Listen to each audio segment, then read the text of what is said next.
السلام عليكم ورحمة الله وبركاته. الحمد لله رب العالمين والصلاة والسلام على أشرف الأنبياء والمرسلين وعلى آله وصحبه أجمعين أما بعد.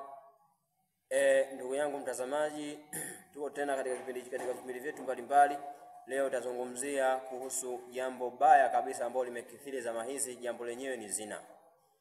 Zina ndugu yangu ni mbaya. Mwenyezi Mungu kashazungumza kwenye Qur'an, anasema wala taqrabu zina innahu kana fahishatan wa sa'a sabila, kwamba msikaribie zina, na zina kwamba zina ni mbaya, na zina inamwacha mpaka mtu aenda sehemu mbaya.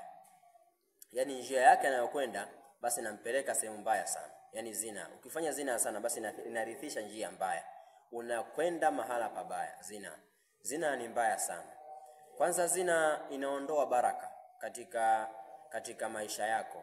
Riziki zako zinakuwa chache sana ukiwa mtu mzinifu. Afu baraka zinakuwa chache. Afu ni mtu ambaye ni mwenye kuzuiliwa katika mambo mengi ya kheri, basi unakuta wewe huyapati kwa sababu ya kuwa ni mtu wa zina.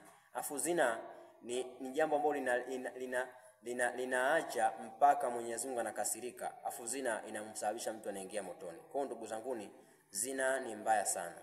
Zina inakuwa mpaka mtu anakuwa na nuhusi.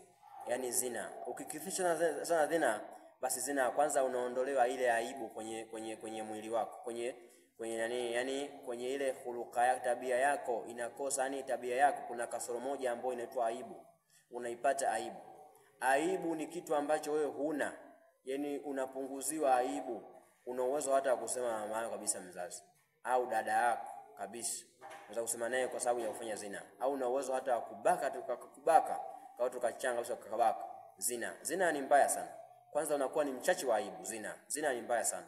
Kwa ndugu zangu ni watukufu wa Islam, zina tuache, tusije tukaa miongoni mwa watu wenye kufanya zina. Na kilipu hizi kama hizi basi wa share kwa wengine, ili angalau wapate na wapate faida, ili angalau wastafidi. Kwani ujumbe ni kule kufikishiana. Kwa insha Allah taala, kwa machache haya, wassalamu alaikum warahmatullahi wabarakatuh. Usisahau kusubscribe, kushare kama hivyo kwa wengine, ili angalau wote wapate faida. Assalamu alaikum warahmatullahi wabarakatuh.